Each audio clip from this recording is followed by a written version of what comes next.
Qué preciosa sanidad en esta mañana. Si tú crees que hoy el Señor te da esa libertad, te da esa sanidad, quiero que le des un fuerte aplauso al Señor. Aleluya.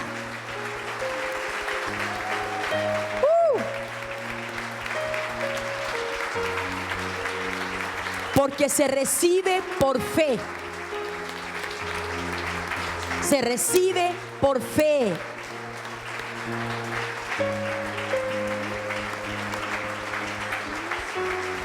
Amén.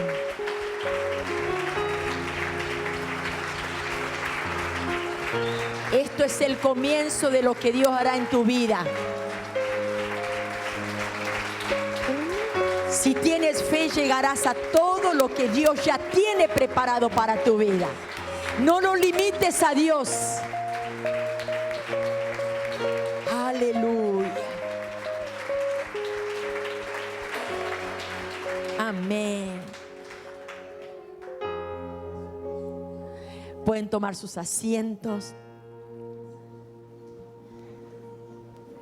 Vamos a prepararnos para recibir la palabra del Señor. Yo voy a pedir a Horacio, el pastor Horacio, y también el pastor Cabral. Para mí es un privilegio tener pastor amigo. Siempre tengo gratitud al Señor, porque cuando fui a estudiar a Oberá, Misiones, la primer familia que me llevaba los domingos a almorzar eran los papás de Horacio, el pastor Horacio. Después terminé el seminario en Buenos Aires. Así que ya no le voy a contar más de su vida, ya el pastor va a estar contando. Pero es un privilegio tenerlo con nosotros. Cuando el pastor Esteban sabía que... Ayer estuvimos en un congreso de pastores en Bahía Blanca. Y él es uno de los oradores. Entonces me dice el pastor, vamos a invitarle con tiempo. Porque queríamos traer a otro pastor para la noche, pero ya las iglesias en Bahía se lo absorbieron. Así que, pero voy a pedir al pastor Alejandro que pueda orar por el siervo. Antes que nada quería decirte feliz día, mamá. Muchas bendiciones. Y a todas las mamás presentes también, muy feliz día. Que Dios las bendiga. Te invito a que te pongas en pie, por favor. Vamos a dar gracias a Dios por este tiempo tan especial, en donde estuvimos preparando la tierra, nuestro corazón, porque allí va a ser sembrada la semilla, la palabra que Dios ha puesto en el corazón del pastor Horacio. Pero esa semilla que es la palabra de Dios necesita ser sembrada en un corazón bueno, en un corazón recto, porque la palabra de Dios dice para que dé fruto de perseverancia. Así que te invito a que cierres tus ojos y vamos a dar gracias a Dios. Padre, estamos muy agradecidos por ser tus hijos. Gracias porque tus misericordias son nuevas cada mañana, Señor. Y queremos darte gracias por esta bendición tan linda de tener a tu siervo, al pastor Horacio, con nosotros. Queremos dar gracias por su vida, por su familia. Bendecir a nuestros hermanos allí en Neuquén también, Señor, a los que han quedado en casa. Los bendecimos en el nombre de Jesús. Una vez más, papito, háblanos, porque la fe viene por el oír y el oír tu palabra. En el nombre de Jesús, amén. Amén.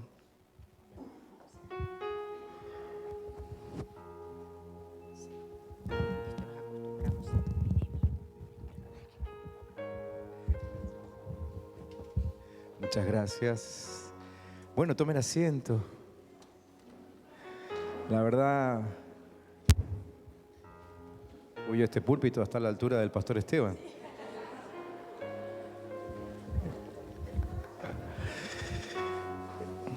Un privilegio estar acá con ustedes, la verdad. Más allá de que hacía como 20 años que no venía a Punta Alta, no tenía el honor de conocer la congregación. ¿Cuántos años están ustedes aquí? 17, está bien. Así que un verdadero honor y les felicito por el lugar que tienen La verdad que con tantas aulas deben ser la envidia de todas las iglesias de la zona, ¿no? Yo miraba hoy cuando me llevaron los pastores a recorrer un poco el lugar, decía, Señor, la mitad de estas aulas me vendrían bárbaro ahora ya. Okay. Gracias al Señor, así también tenemos un ministerio que ha crecido mucho, el edificio también es grande, pero vieron que siempre falta algo, ¿no? Siempre falta algo, ¿no? Pero gracias al Señor que nos ha hecho llegar hasta aquí, y a ustedes, gracias a Dios por ustedes, ¿sí? Hoy cuando pasé el umbral de la ciudad, oré por ustedes y los bendije y sin conocerlos, esperando de corazón que el Señor los use para llenar esta tierra de su gloria. Amén. Y así apuremos un poquito su venida porque lo estamos necesitando ya a esta altura, ¿no es cierto? Así que bueno, muchas gracias. Gracias también por los recuerdos que removiste en mi memoria ahí. Cuando arrancó contando lo de los niñitos en los primeros bancos, me hiciste acordar, mi mamá era igual. No éramos 10, éramos 2, pero había que sentarse en el banco adelante. Y con el paso del tiempo fui comprobando que hay como una unción distinta en las primeras filas, ¿no? ¿Sí? Hay una unción distinta, así que apúrense a llegar primero. Bueno, no sé qué pasa acá adelante, pero algo sucede, ¿sí? Bueno, vengo con una frase en el corazón desde que, bueno, el pastor Esteban me invitó a compartir este tiempo con ustedes. Dios puso una frase en mi corazón y la quiero decir de entrada. Porque si la agarran de entrada, capaz que ni predico. Y esa frase de parte de Dios que les traigo esta mañana es la siguiente: todo se resuelve en el altar. Todo se resuelve en el altar. Todo, decirle que tenés al lado, todo se resuelve en el altar. Todo se resuelve en el altar. Así que recién cantábamos y la pastora ministraba acerca de enfermedades y algún otro tipo de opresiones y cautividades que podamos llegar a tener. Escuchá y repetite a vos mismo: todo se resuelve en el altar. No lo olvides. ¿Cuántos entienden la frase sin que yo se la predique? ¿Sí? Ya está, me puedo ir. Tengo que justificar el viaje. Si no, cuando vuelva mis personas a preguntar, ¿tan rápido llegaste? Entonces, la verdad que creo que es un tiempo particular el que estamos viviendo, y supongo que para ustedes debe haber sido igual, en el cual Dios nos está llamando al altar de una manera profunda, fuerte, ¿sí? Para ustedes quizás fue igual que para nosotros, pero nosotros vivimos una experiencia muy fuerte durante la pandemia y entendimos, por lo menos para nosotros, no hablo de ninguna otra congregación en el planeta, solo de nosotros, entendimos que el encierro era con propósito. A tal punto que a los 15 días ya los chicos de multimedia habían generado un hashtag ahí, hashtag encierro con propósito, y esa frase nos acompañó durante los 2 años. Y entendimos profundamente que Dios era el que estaba cerrando la puerta. Tuvimos un montón de palabras que no vienen al caso hoy, ¿sí? Pero pudimos comprobar que mientras nosotros supuestamente estábamos encerrados sin hacer nada, Dios seguía trabajando. Rostro, y tuvimos muchas palabras sobre eso, ¿sí? Y coincidente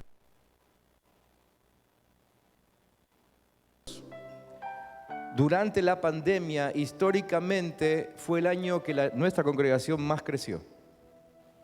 Históricamente, nuestra congregación tiene 23 años. ¿Sí?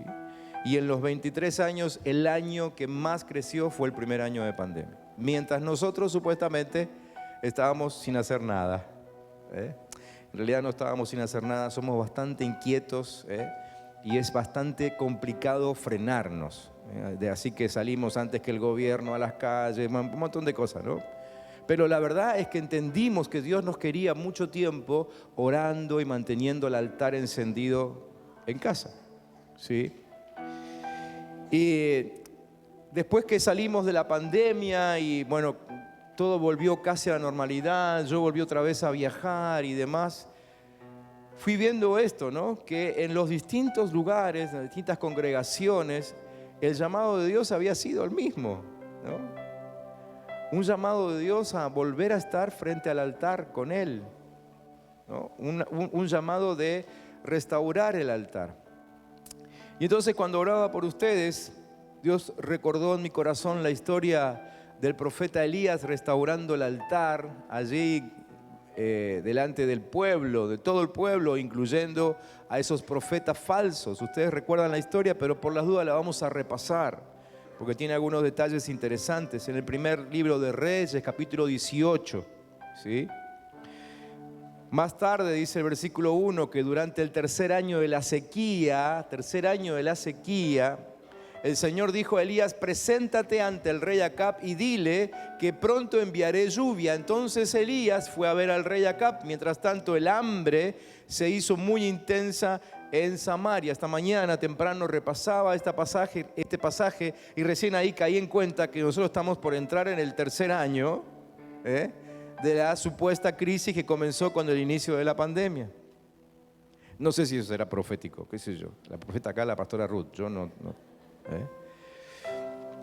Y en el versículo 17 dice que cuando Acab vio a Elías, exclamó: ¿así que realmente eres tú el alborotador de Israel? Yo no le he causado ningún problema a Israel, respondió Elías. Tú y tu familia son los alborotadores, porque se negaron a obedecer los mandatos del Señor y en cambio han rendido culto a las imágenes de Baal. Ahora convoca a todo Israel para que se reúna conmigo en el monte Carmelo, junto con los 450 profetas de Baal y los 400 profetas de Acera, a quienes Jezabel mantiene. Entonces Acab convocó a todos los israelitas y a los profetas al monte Carmelo. Elías se paró frente a ellos y dijo: ¿hasta cuándo seguirán indecisos, titubeando entre dos opiniones? Si el Señor es Dios, síganlo.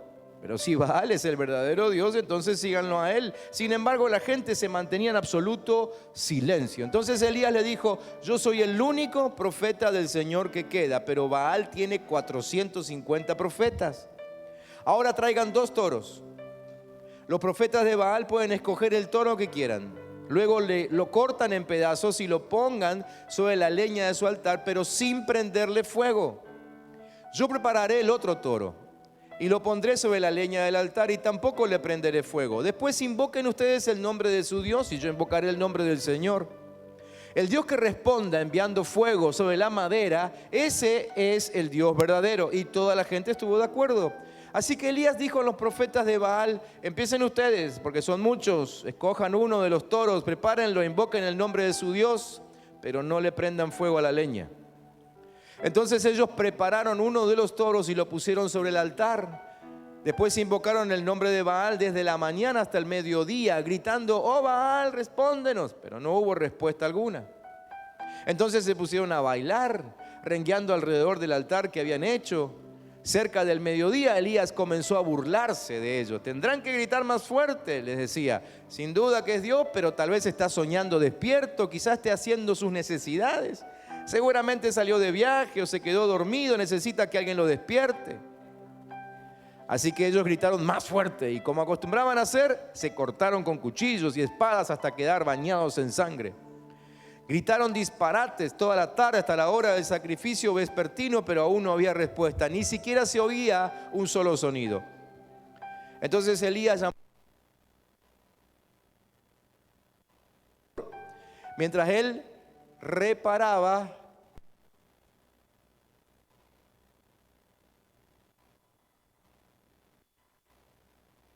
derrumbado. ¿Cómo estaba? Tomó 12 piedras, una para representar a cada tribu de Israel, y usó las piedras para reconstruir. ¿Para qué? El altar en el nombre del Señor. Luego cavó una zanja alrededor del altar con capacidad suficiente para 15 litros. Los pedazos sobre la madera. Luego dijo: llenen 4 jarras grandes con agua y echen el agua sobre la ofrenda y la leña. Una vez que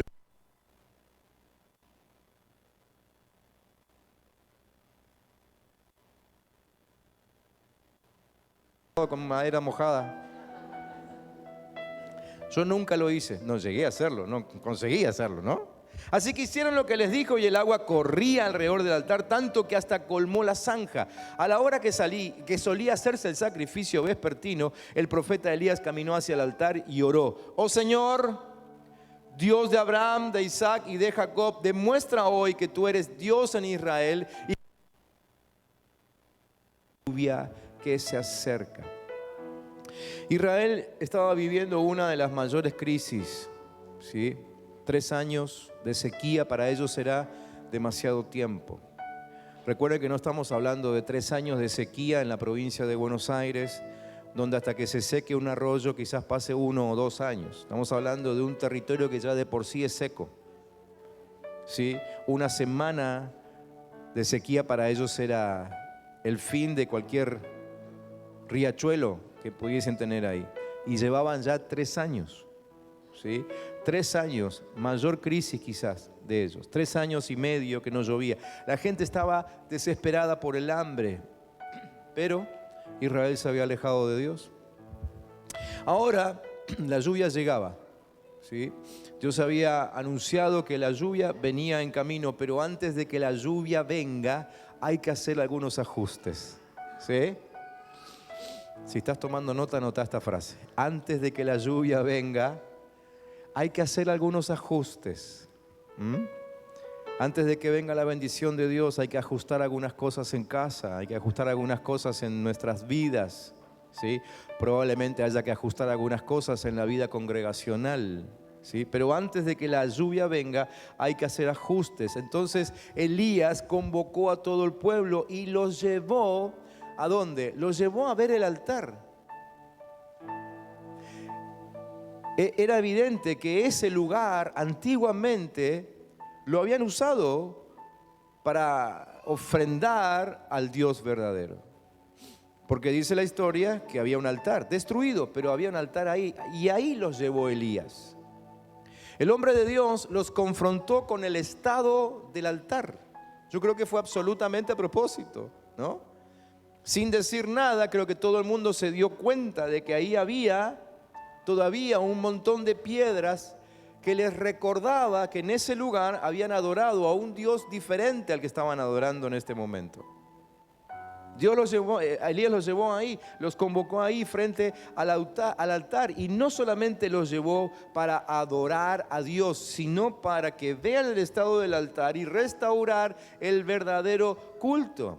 Era en ese lugar, delante de las ruinas del altar, donde ellos tenían que entender su estado espiritual, su propio estado espiritual. Cada uno de los que fueron ese día, y aparentemente fue todo el pueblo, tenían que entender el estado espiritual de su propia vida, y lo iban a hacer delante del altar destruido. Es que el altar siempre refleja el estado espiritual. El altar refleja el estado espiritual, ya sea de una persona, de una familia, de una iglesia, ¿sí?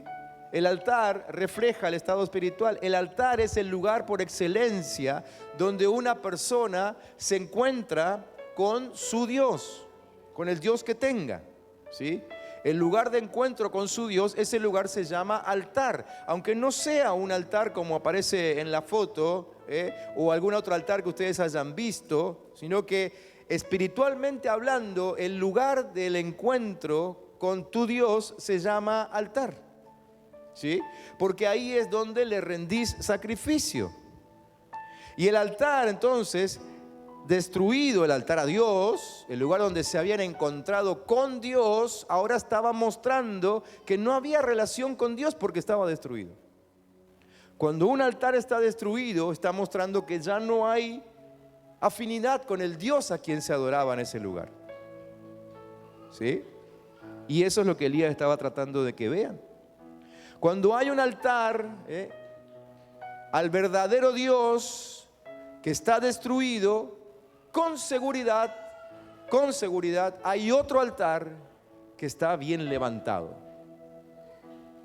No hay un término intermedio. Todos tenemos un altar.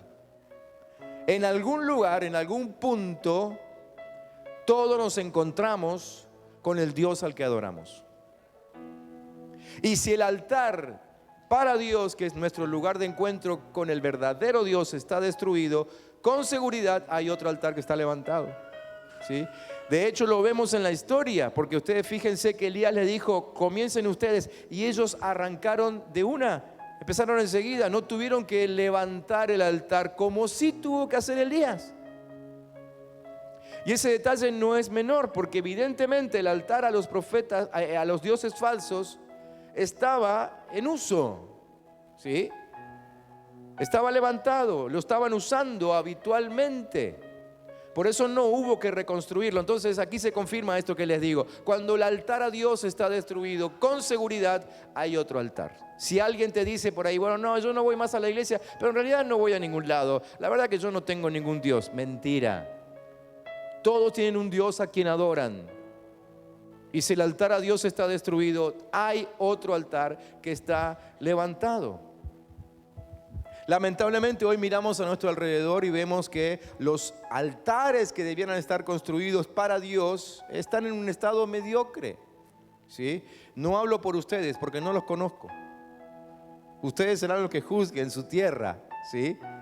Pero hablo en general porque es evidente, ¿no? Hoy tenemos el altar de las adicciones, está perfectamente levantado, está intacto. Ese es el lugar de encuentro de muchos con su propio Dios. El lugar de la inmoralidad. Está perfectamente levantado ese altar. Ese no le falta ni una piedra.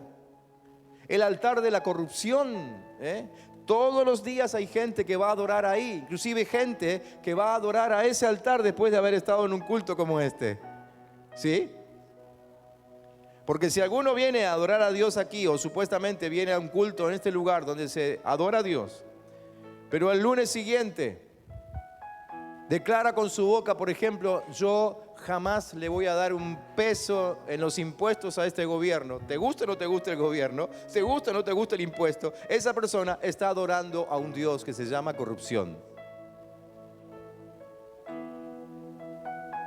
Y creo que no hace falta que entre en detalle de otros altares que probablemente hayas visitado en algún momento. El tema es que si hasta el día de hoy seguís visitando otros altares como los que te acabo de mencionar, entonces indefectiblemente el altar de Dios está como este, destruido, derribado. Y el llamado de Dios es a restaurar el altar.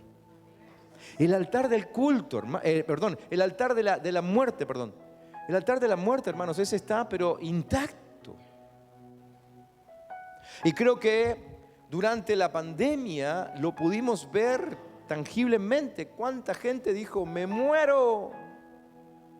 Y declaraban cosas con su boca que Dios nunca dijo. Seguro la enfermedad llega a mi casa. Eso es un altar a la muerte. Dios te dijo que la enfermedad llegaría a tu casa. Porque si Dios no lo dijo, entonces estás repitiendo las palabras de algún otro Dios. ¿Sí? Y a veces no lo dijimos, pero lo actuamos, ¿no es cierto? Cerramos puertas y ventanas y nos quedamos aislados durante 2 años. O 3. No sé si pasa acá. Pero en Neuquén hay gente que todavía no sale. Y que nos mira por televisión, ¿no? Como los hinchas de River nos están mirando los de Boca ahora. Nos miran por televisión. El mismo Dios. ¿Viste? El mismo Dios. Perdón. Pero hacía años que venía esperando este momento.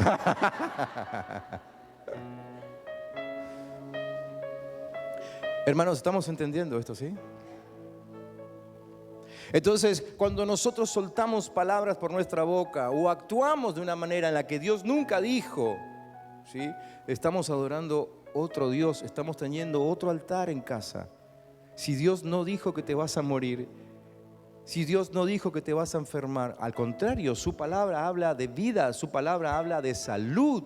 Salvo que alguno tenga una palabra de revelación profunda de parte de Dios y que Dios le haya dicho, mira, el día tal te voy a llevar conmigo a mi presencia, salvo ese caso, que son los más contados con los dedos, me parece que no hay justificativo para seguir proclamando frases que pertenecen a otro Dios. ¿Sí? Pero pastor, es que me duele. Ya sé que te duele. Es que nadie dijo que nunca nos iba a doler. Jesús mismo anticipó que tendríamos aflicción. Pero ¿qué haces con la aflicción? ¿Cómo permitís que la aflicción se manifieste en tu cuerpo? ¿La aflicción te domina? Entonces tu altar no está levantado al Dios verdadero. Ahora, si seguís adelante por el medio de la aflicción, estás haciendo como Cristo Jesús. Y ustedes saben que Él honraba, y hasta el día de hoy honra al Dios verdadero. ¿Sí? Así como la condición del altar, vieron que Elías se puso a arreglar al altar del Señor que estaba en ruinas. Así como esa condición era un reflejo de la condición espiritual del pueblo, así también lo externo en nuestras vidas termina siendo un reflejo de lo interno. ¿Sí? Termina siendo un reflejo de lo interno. Hoy me contaban un poco la historia de este lugar. ¿Qué hicieron ustedes cuando apenas llegaron a este lugar?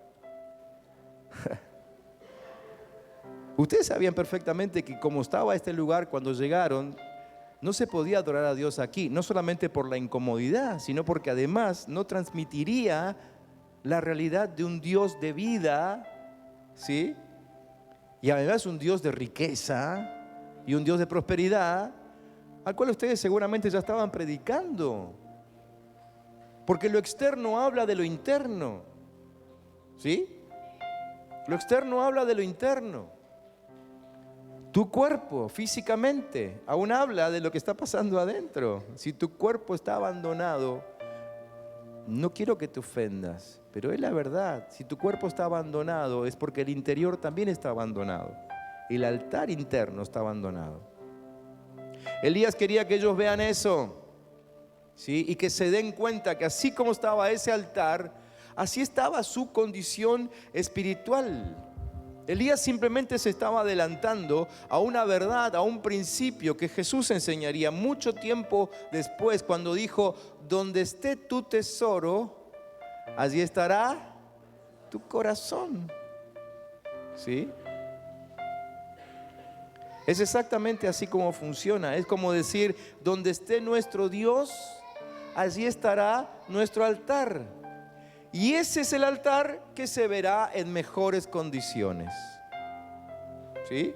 El altar del Dios al que adorás es el que se ve en mejores condiciones. El altar siempre habla de prioridades. El altar habla de prioridades, y cuando encontramos un altar olvidado, nos encontramos con un cambio de prioridades. ¿Sí? Un altar olvidado, en primer lugar, está mostrando que ahí hubo un altar. O sea, en algún momento ese altar fue la prioridad. Pero cuando el altar está olvidado, nos muestra un cambio de prioridades. ¿Sí? Un altar olvidado en nosotros muestra que algún día adoramos a Dios, pero ahora ya no lo estamos haciendo. Elías le estaba mostrando al pueblo que ellos habían cambiado sus prioridades, y cuando Dios deja de ser nuestra prioridad, otras cosas obviamente comienzan a ser la prioridad y nos entretienen, porque siempre vamos a prestar más atención a nuestra prioridad. ¿Cuántos de ustedes tienen bien en claro cuáles son sus prioridades? ¿Sí? ¿Ok? Me alegro. ¿Cuántos de ustedes, por ejemplo, para cuántos de ustedes el evangelismo es una prioridad? Predicar a Cristo es una prioridad. ¿Sí? Ok. ¿Son capaces de mantener las manos arriba?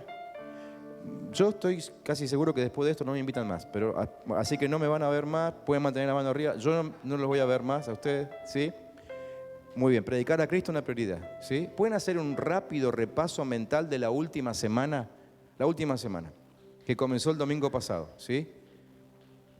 Si predicar a Cristo es la prioridad, recuerden esto: la semana tiene 164 horas. ¿Sí?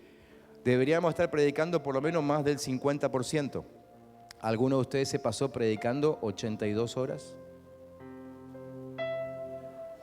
La mitad. 42. No cuenta las horas de dormir. Salvo que uno predica, no sé, a través de una traslación espiritual así, ¿no? Y mientras está dormido fue a otro lugar a predicar una campaña evangelística, lo cual dudo.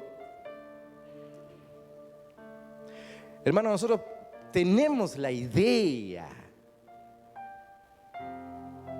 de algunas cosas que creemos que son prioritarias. Pero el mejor ejercicio es agarrar esa agendita, ¿vieron que usan los chicos en la primaria? Cuando dice a las 8, no sé ni cómo se llaman las materias, estoy tan fuera de... Mis hijos son todos grandes, qué sé yo, no sé. En mi época eran labores, por ejemplo. Ahora es plástica, ¿no? Plástica. ¿Era? Matemáticas, primera hora matemática, segunda hora geografía. Ese calendario, ¿sí? Hagan el ejercicio. Durante una semana anoten todo lo que hacen, todo, anoten todo. Al final de la semana, miren el calendario y fíjense cuántas veces se repite en ese calendario lo que ustedes creían que era una prioridad. Jesús dijo, vayan y hagan discípulos. ¿Para cuántos de ustedes el discipulado es una prioridad?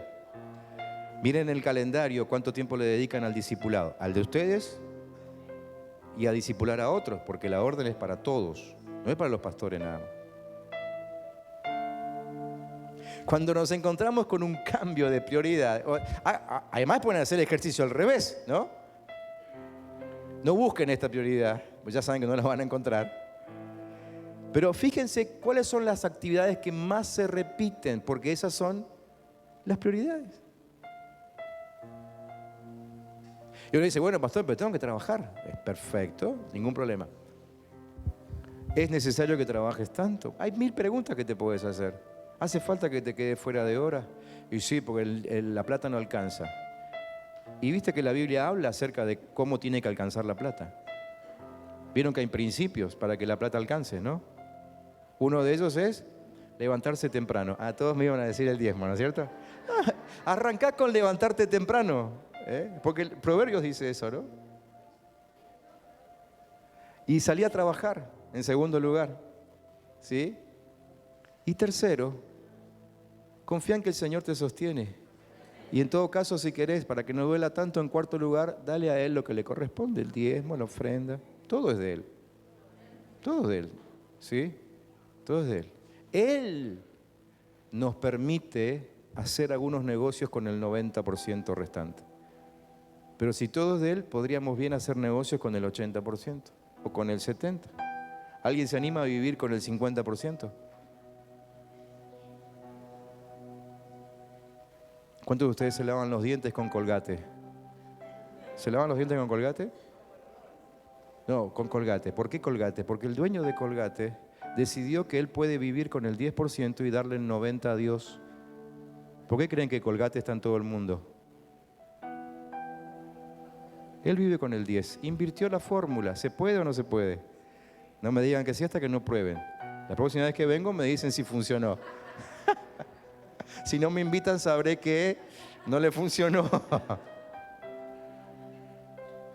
Pero revisen sus prioridades porque el altar tiene que ver con prioridades. ¿Sí? Tiene que ver con prioridades. ¿Qué es lo primero en tu vida? ¿Qué es lo primero que haces a la mañana cuando te levantás? Muy bien, genial eso. Pero ¿cuántos de ustedes se levantan y lo primero que hacen es adorar?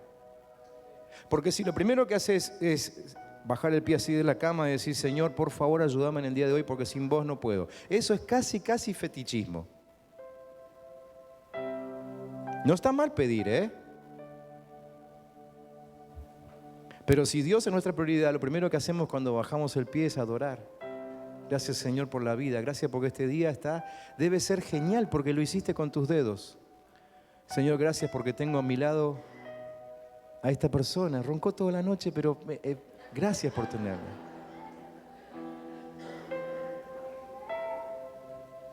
¿Sí? Yo creo que algunas cosas cambiarían si nosotros revisamos las prioridades y las volvemos a acomodar en nuestra vida. ¿Sí? ¿Cuántos de ustedes buscan en Dios antes que en cualquier otra cosa. Seguro, ¿no? O sea, eso quiere decir que si les duele acá, lo primero que hacen es ir al cuartito de oración de la casa y orar, ¿no es cierto? ¿Está bien? Porque ni se les va a ocurrir entonces ir primero al médico. ¿Sí? Porque vieron que también se puso de moda esa frase que la última palabra la tiene Dios. ¿Sí? La han escuchado, ¿no es cierto? ¿La dijeron alguna vez? En este tiempo de crisis sanitaria, escuchamos mucho eso. Tenemos amigos, familiares internados, graves. El diagnóstico cuando salía al médico no era alentador, ¿no? Entonces nosotros compartíamos, ¿no? El médico dijo esto y después agregábamos la frase matadora, ¿no? Pero la última palabra la tiene Dios. Y hasta nos sentíamos espirituales diciendo eso. ¿Nunca probamos de que Dios tenga la primera palabra? Cuando alguien se enferma, por ejemplo, decir, Señor, ¿cuál es el fin de esto? Vos ya lo sabés, porque ya estuviste en el día final de esta persona que tengo internada. ¿Cuál es el final? Decime cómo sigo para saber cómo orar. Si tengo, a lo mejor es una oración, a lo mejor no tengo que hacer ninguna oración pidiendo sanidad, sino que la oración que tengo que hacer es una oración de guerra espiritual. ¿Sí? Y me tengo que levantar en lucha a favor del que está ahí. ¿Cuántas oraciones equivocadas deberemos haber hecho? ¿Por qué? Porque Dios tiene la última palabra y no la primera. Empecemos por Dios. Pero literalmente, pastor, pero van a decir que soy un fanático. Será fanático, pero tu vida se va a resolver más fácilmente. A esta altura creo que ya no debería importarnos que la gente nos diga que somos fanáticos, sino que lo que nos interesa es que las cosas se resuelvan, ¿sí o no? Los conflictos, ¿sí? Cuales sean, casi siempre los resolvemos primero con nuestros propios desahogos. Si estoy solo, primero busco un amigo, ¿sí? Si tengo un problema económico, primero voy al banco a ver si tengo un crédito. Y así con cualquier cosa, casi siempre, primero voy a buscar a otra persona y después oro. Señor, por favor, no permitas que me engañen en esto, pero yo ya pacté la entrevista con el banco. Entonces Dios dice, pero ¿y si vos te metiste ahí? Señor, ayúdame a pagar la tarjeta de crédito porque estas 48 cuotas, ¿te dijo Dios que use la tarjeta de crédito?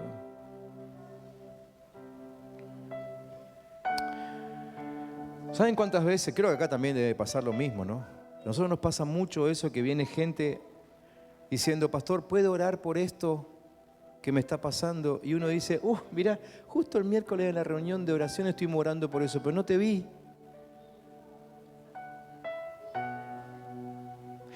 Y otra cosa que nos pasa mucho, gente que dice, pastor, ¿podés orar por esto? Y nosotros lo hacemos. De hecho, cuando me piden a mí una oración, un motivo de oración personalmente, cuando lo hacen conmigo personalmente, generalmente yo me acuerdo. Así que es muy probable que yo al tiempo vaya y le pregunte a la persona, che, ¿qué pasó con tal cosa? Y ¿saben cuántas veces la gente me dice, pastor, a ver, hágame acordar, pastor, porque no me acuerdo, ¿de qué me está hablando? ¿Te acordás que me dijiste que tenías este problema? Ah, sí, pastor, gracias por orar. O sea, él no oró nunca.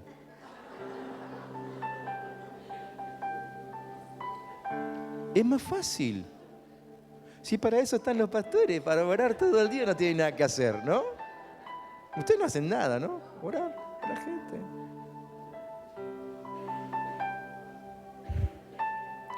Necesitamos revisar las prioridades y el altar muestra cómo están nuestras prioridades. ¿Sí?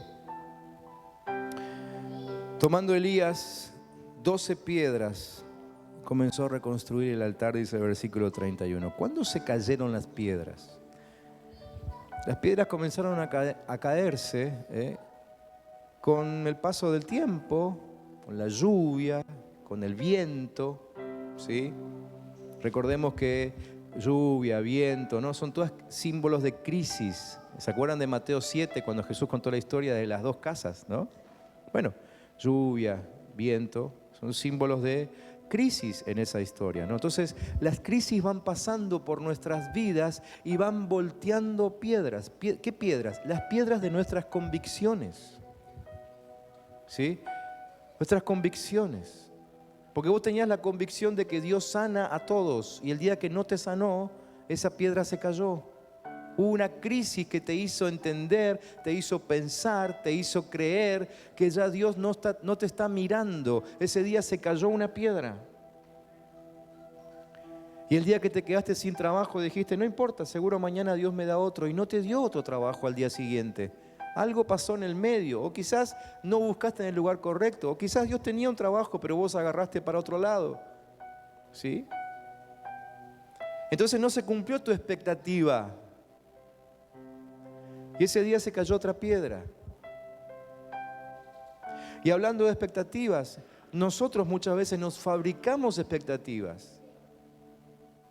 Porque decimos, no, yo tengo fe de que esto va a suceder. Déjame que te explique lo que es la fe. La fe es simplemente moverse sobre algo que Dios dijo.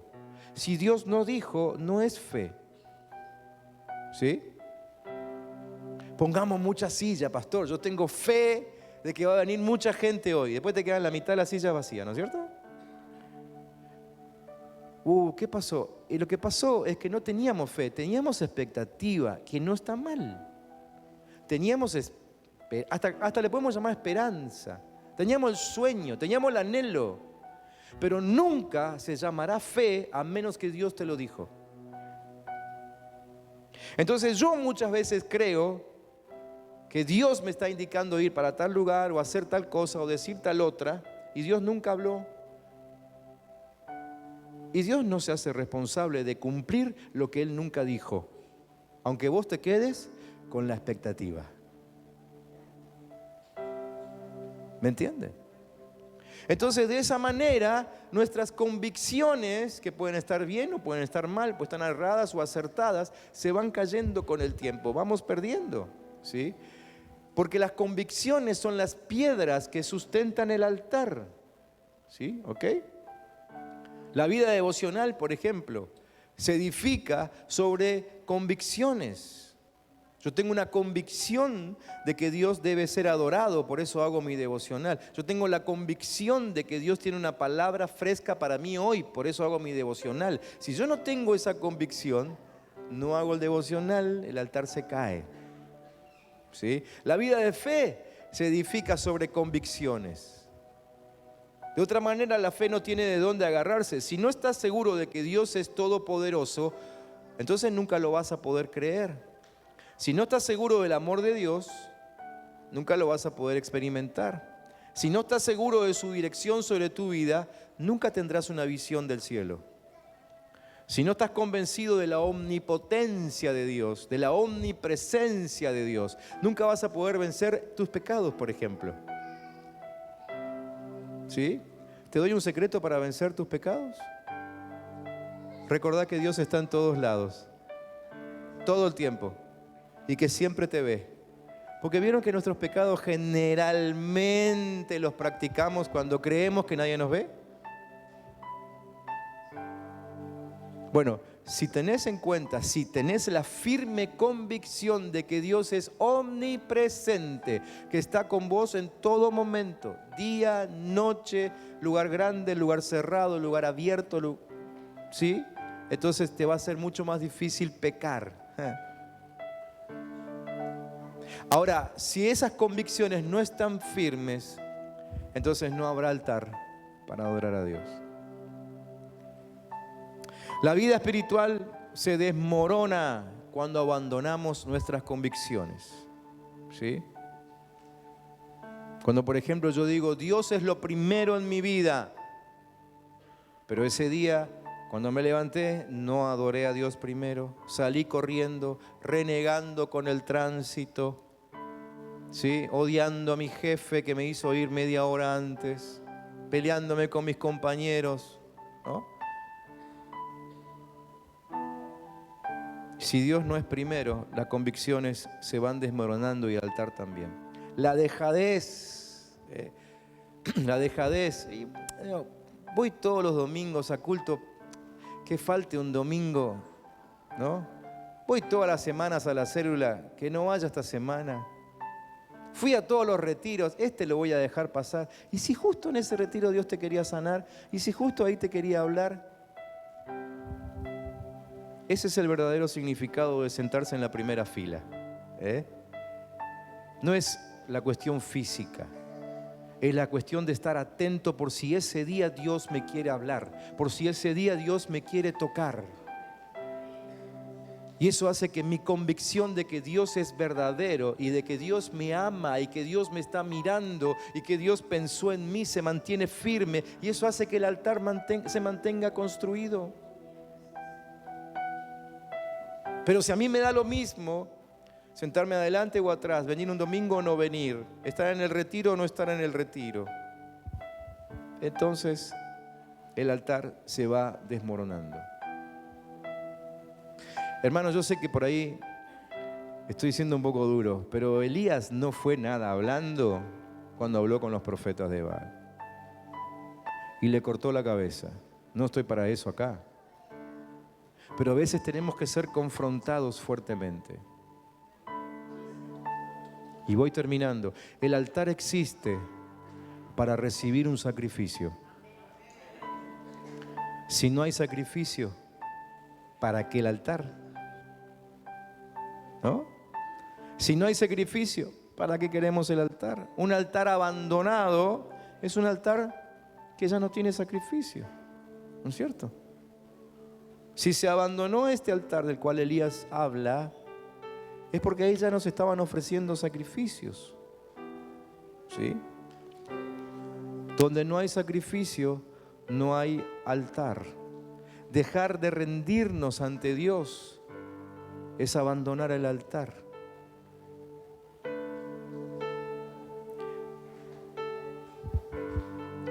Y dejé para lo último lo que nosotros siempre queremos que sea primero. ¿Qué es lo último en esta historia? El fuego. Pero nosotros siempre queremos empezar por el fuego, ¿no? Entonces voy a una reunión para ver si hay fuego. Pero no habrá fuego si no hay altar. No habrá fuego si no hay sacrificio para consumir. O sea, tu altar de las convicciones tiene que estar bien levantado, bien cuidado. Elías se ocupó de eso. Él no sabía en qué momento bajaría el fuego. Creo que Elías, por su forma de ser, debe haber esperado que el fuego baje enseguida. Pero si no hubiese bajado enseguida, ¿Elías se hubiese desanimado? Por supuesto que no. Él hizo lo que tenía que hacer. Levantó el altar, restauró las piedras, ¿sí? Y se aseguró de que hubiese sacrificio. Y entonces, cuando está todo eso presente, aparece el fuego de Dios. De hecho, hemos visto en este tiempo de pandemia que algunas congregaciones, templos, permanecieron cerrados, como algunos hermanos deambulaban de un lugar a otro, ¿no? Buscando la congregación en la cual haya fuego. Y esos hermanos hasta el día de hoy siguen buscando el fuego, porque el fuego no es una cuestión que baja sobre todos al mismo tiempo. Baja sobre los altares personales, y el que no tiene el altar construido no recibirá fuego. Dios no manda fuego sobre altares que no tienen sacrificio puesto. ¿Sí? Dios visita el altar que tenga sacrificio. Y solamente el fuego de Dios es lo que nos hace arder. ¿Te puedo pedir que cierre los ojos un momentito? Solamente para que puedas mirar hacia adentro y fijarte cómo está tu altar. ¿Cómo están tus convicciones acerca de Dios? ¿O no tenés convicciones quizás?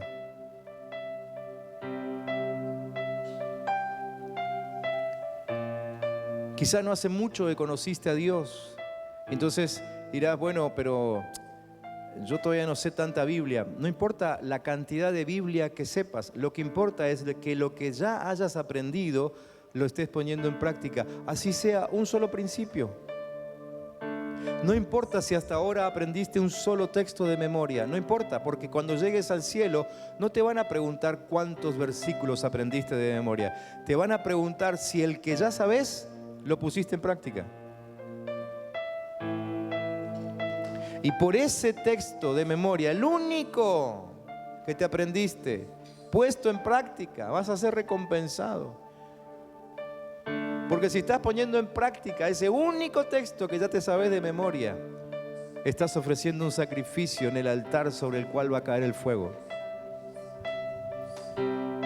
Pero no esperes fuego de Dios si no hay altar y si no hay sacrificio sobre el altar. ¿Alguien aquí cree que tiene que restaurar el altar? Si es así, ponete de pie y empezá a trabajar ahora. No esperes que alguien ore por vos, esto es una cuestión personal. Yo ya tengo mi propio esfuerzo diario por mantener mi propio altar en condiciones. Así que ahora simplemente levantá las manos al cielo y empezá a hablar con el Señor. Y si necesitas pedir perdón porque hubo un cambio de prioridades, arrancá ya mismo, decir: Señor, por favor, no me di cuenta de esto. O quizás sí te diste cuenta, reconocelo, decir: Señor, te pido perdón, me arrepiento de esto. ¿Cómo se me pudo ocurrir cambiar las prioridades en mi vida? Ay, Señor, no sé cómo permití que el altar fuera destruido en mi vida. Pero claro, ahora estoy viendo otro altar, me doy cuenta que hay otras cosas que son prioridades para mí. Agarrá la masa espiritual y empezá a destruir ese altar en el nombre de Jesús. Si la economía es el altar que levantaste en este tiempo, por favor empezá a declarar que no hay nada que te sostenga excepto el Dios verdadero. Declará que no hay banco, que no hay economía, que no hay gobierno, ni el nacional ni el mundial, que pueda moverte el amperímetro en lo económico, porque Dios es el que sustenta tu vida. Si la salud es el altar que se levantó en este tiempo y pusiste tu confianza en alguien que no es Dios, entonces comenzá a declararlo en el nombre de Jesús: sos mi único sostén, tú eres el que provee para mi salud, el que pone fuerza en mí, el que levanta mi salud, el que me restaura. Pero empezá a declarar con adoración, con alabanza, quién es tu Dios, el Dios verdadero. Y así, uno por uno, anda derribando esos altares que se levantaron en lugar de Jesucristo, que es el único a quien debieras adorar. En el nombre de Jesús, en el nombre de Jesús. Señor, ahora tomamos martillo del cielo, como el que le diste al profeta, Señor, para derribar hasta los cimientos, dejarlo pulverizado a cualquier altar que no sea levantado a Cristo Jesús.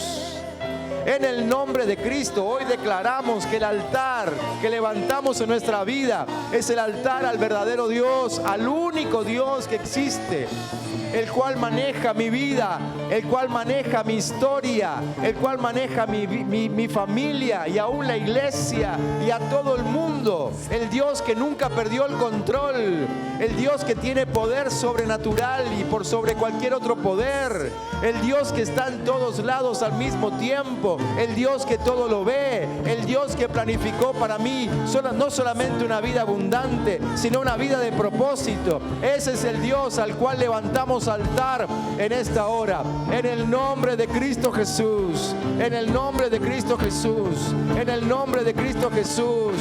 Hoy declaramos en el nombre de Jesús que todo, absolutamente todo, se resuelve en el altar levantado a Jesucristo, el Hijo viviente de Dios, el cual está sentado ahora mismo a la diestra del Padre, el que fue puesto ahí por el Padre después de haber resucitado de los muertos con el poder del Espíritu Santo. En Él creemos, en Él está nuestra confianza. No hay otro Dios y todo se resuelve delante de su altar. ¿Cuántos pueden decirlo conmigo? Todo se resuelve delante de su altar. Todo se resuelve delante de su altar. Vamos, chicos, síguenos.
cielo azul, el alta mar, no tengo miedo a naufragar.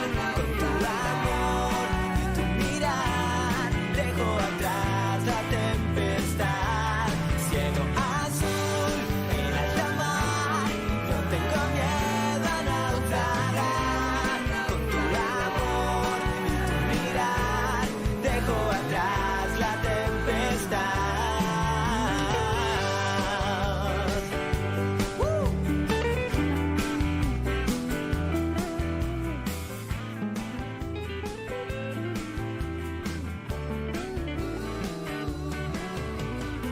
Contigo todo es diferente. Hoy puedo disfrutar de un mundo nuevo sin merecerlo. Y ahora nada me separa